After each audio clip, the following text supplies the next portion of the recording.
Nous parlerons ensemble dans cette vidéo du réseau pédophile Jean Klasterski, qui est un médecin qui travaille à Bordeaux, un médecin de l'ULB, et qui dirige dans le réseau pédophile que nous avons souvent décrit dans plusieurs de nos vidéos.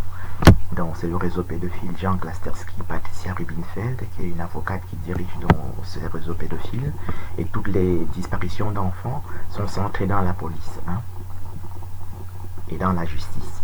Donc nous avons déjà parlé dans plusieurs vidéos du réseau pédophile qui est dans la police d'Anderlecht, et on avait mentionné à ce moment-là les actes de caporal Alexandre Geboers, donc qui m'avait capturé le 10 septembre avec 20 de ses collègues de cette mauvaise police qui sont donc des pédophiles de ce réseau que nous allons décrire ici. Bon, il y a toute une tribune. On voit aussi dans les images l'acte de Laurence Massard, qui est première présidente de la cour d'appel de Bordeaux. On avait déjà parlé de la pédophilie de Jean-Marc Meyer, qui est le procureur du roi de Bruxelles. Donc là, il y a une tribune des militaires actuellement en France et qui a créé une certaine polémique. Mais la polémique, c'est pas sur les hommes politiques, c'est la faute des militaires eux-mêmes. La sécurité et la sûreté et la défense nationale dans un pays est garantie par les militaires et par la police, secondement. Et la police en Belgique, c'est la gendarmerie aussi, sont unifiés. Donc, les généraux auraient dû tirer l'alarme il y a déjà plusieurs siècles, quand Jacques Chirac, qui est un très bon président, j'aime beaucoup Jacques Chirac, mais quand il a supprimé l'armée par exemple. Donc l'inquiétude de l'islam, c'est que c'est une religion de guerre, et ils prennent leurs meilleurs hommes, ils financent pour que la personne aille faire l'armée, le djihad en Afghanistan et un peu partout où il y a la guerre, en Syrie. Ils reviennent comme des égorgeurs, comme ça en cachette, ils égorgent les gens du matin jusqu'au soir. C'est ça le problème. Et l'armée a fauté à ce moment-là quand Jacques Chirac a supprimé l'armée. Il y a des militaires généraux qui écrivent des livres en France. Bon, si tu es un général qui sait écrire, tu fuis en Russie et tu expliques pourquoi la suppression de l'armée est un complot. Donc c'est les généraux qui ont été des cancres puissants dans cette affaire, et c'est trop tard aujourd'hui. Parce qu'il y a moins de 1% des 70 millions de Français qui sont capables de faire 20 pompes. Alors que du temps du service militaire, c'était tout le monde en âge de l'armée qui pouvait faire 20 pompes et courir 10 km. Protéger le pays, le patriotisme, c'est pas une poésie, c'est une question d'aptitude. Pour entrer à l'armée à l'époque, il fallait être apte. Donc quelqu'un qui était même seulement myope était inapte pour entrer à l'armée. Aujourd'hui, il y a 77 millions de Français qui sont plus même que des myopes. Et ici, donc, la pédophilie et les disparitions d'enfants sont centrées dans la police en Belgique, c'est ça que nous traitons. Il y a ce mauvais professeur Jean Klasterski qui est donc le chef de trafic de drogue et de la disparition de tous les enfants, avec la mauvaise avocate Patricia Rubinfeld. Et Xavier Sautat, c'est un journaliste, un réseau qui est international. Xavier Sautat a publié dans son journal Sud-Ouest que le docteur Serge Tuèche-Moi, que j'ai été radié de l'ordre des médecins. Bon, c'est faux, Ils font disparaître aussi le courrier. J'ai posté plusieurs lettres recommandées qui ne sont jamais arrivées. Donc il suffit de taper la poste, soit en France, soit en Belgique, et de mettre le numéro de la lettre recommandée. Et vous voyez que c'est des lettres qui ne sont jamais parties, qui ne sont jamais arrivées. C'est ça la franc-maçonnerie.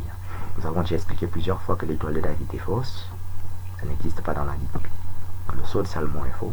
Et que rien que pour cette raison, dont la franc-maçonnerie qui s'appuie sur ces fondements-là, qui sont faux, est fausse elle-même. Et sert donc à faire disparaître, à créer de la pédophilie partout. Donc les enfants disparus, c'est la police qui fait disparaître. On a parlé des suicides policiers. Suicides policiers, ça veut dire que c'est les policiers qui suicident d'autres policiers pour créer une fausse police propice, c'est-à-dire favorable à la disparition d'enfants, au trafic de drogue et aux autres problèmes qui existent sur cette terre. Et que c'est aussi la police qui suicide les personnes intelligentes qui existent sur Terre. J'ai parlé du docteur Jean-Pierre Elanga, qui est un très brillant chirurgien zaïrois, qui a été assassiné. Donc c'est la police qui assassine les gens. C'est ça qu'on appelle suicide policier en France. Je ne sais pas quel mot est employé en Belgique pour ça. Mais je vais vite le savoir, ça fait que 7 mois que je suis revenu et je m'occupais de certaines autres choses. Nous allons étudier tout ça ici. Je viens donc de mettre 4 images précises qui montrent que Laurence Massard, la première présidente, de la cour d'appel de Bordeaux est complice du réseau pédophile Jean-Marc Meyer, puisque les dossiers que j'y ai déposés le 8 janvier n'ont jamais été jugés. Nous allons décrire ça. J'ai déposé une ampliation, un rappel, pour le 7, c'est-à-dire il y a 2 jours, le 7 mai. Voilà. Dans toutes les affaires de pédophilie, c'est le procureur qui dirige ça avec la fausse police et les fausses premières présidentes des cours d'appel qui sont tous appartenant, c'est-à-dire participants, corps, âme et esprit du réseau pédophile Jean Klasterski, qui est le chef de la disparition des enfants dans toute l'Europe. J'ai déjà fait des vidéos, j'ai une dizaine, une trentaine de vidéos qui expliquent ça. Nous allons augmenter ça ici. Dans la tribune des généraux français, il y a tous des cancres en France, parce que c'est ça qu'il faut dire. C'est pas maintenant, c'est trop tard. Il n'y a pas 1 seul % de toute la France, quelqu'un qui peut faire 10 pompes ou courir 10 km. Alors que du temps du service militaire, tout le monde pouvait faire ça. Alors que l'islam, qui est une religion de guerre, ils financent leurs meilleurs hommes pour aller faire s'entraîner. Ils reviennent dans un peuple que c'est devenu moins costaud qu'un lapin. Et des mecs, on peut égorger, quelqu'un qui vient du djihad peut égorger 1 million de gens en un jour. C'est ça la situation.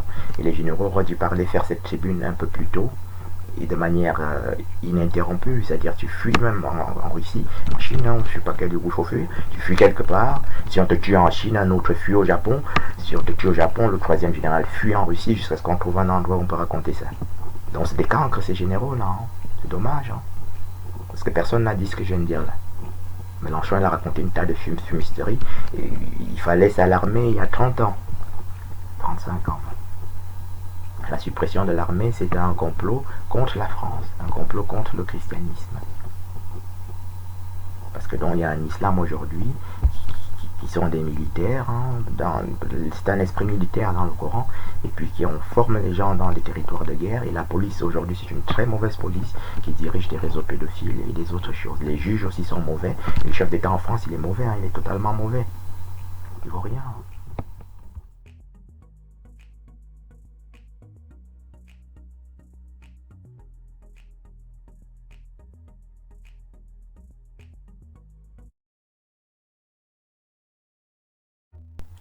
Sarah, un voile sur les yeux. Genèse chapitre 20, verset 1 jusqu'au verset 18. Dans Genèse chapitre 20, Sarah porte un voile. Rebecca aussi porte un voile nommément, et toutes les femmes dans la Bible portent un voile, comme nous allons l'étudier maintenant dans une série de vidéos. Et Sarah est décrite, apparaît dans Genèse chapitre 11 jusqu'à Genèse chapitre 23 quand elle meurt. Et elle est décrite dans ces chapitres comme étant très belle, fort belle. Ici dans Genèse 20, elle est enlevée par Abimelech, qui est un roi cananéen. Et elle avait été enlevée déjà dans Genèse 12 par Pharaon à cause de sa beauté qui est exceptionnelle.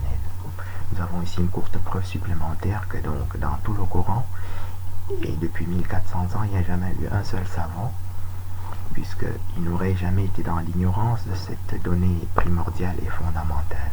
Il y a en France en particulier, et dans toute l'Europe, une sorte de débat sur le voile islamique, qui serait bien ou pas bien. Donc s'il y avait eu un seul savant depuis 1400 ans, et a fortiori aujourd'hui, il n'aurait pas été dans l'ignorance de cette donnée.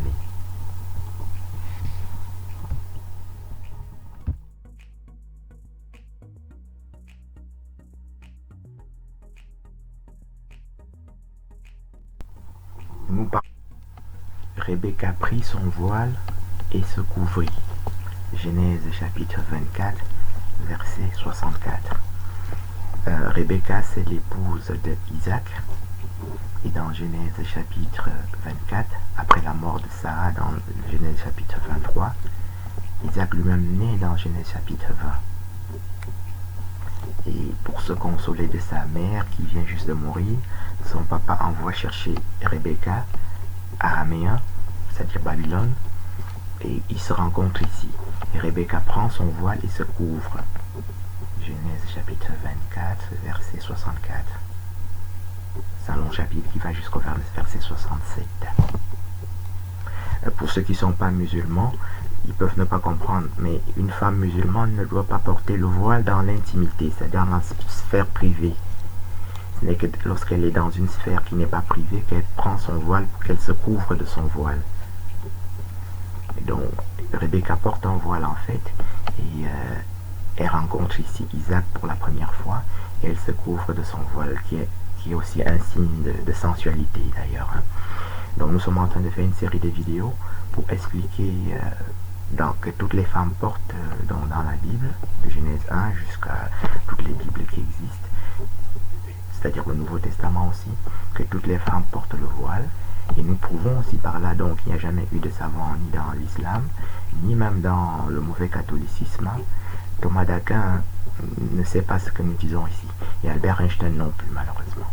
C'est d'ailleurs pour cette dernière raison que nous faisons la vidéo, parce que j'ai illustré la semaine dernière une de mes vidéos par l'image d'une Sarah portant un voile, et la vidéo a été supprimée. Et c'est pour ça que j'ai compris qu'il y a un problème. S'il y avait eu un seul savant, depuis toutes les années que nous disons, cette vérité n'aurait pas été dans l'ignorance dans laquelle elle est aujourd'hui, puisque dans toute l'Europe, il y a un débat terrible sur le voile islamique, qui est donc un faux débat d'ailleurs. Hein. Parce que le problème de l'islam, c'est pas qu'il y a un voile, c'est qu'il y a des gens qui pensent qu'ils ont le droit d'égorger les autres personnes. Et ça, c'est un autre process. Il y a des problèmes comme ça qui sont plus graves.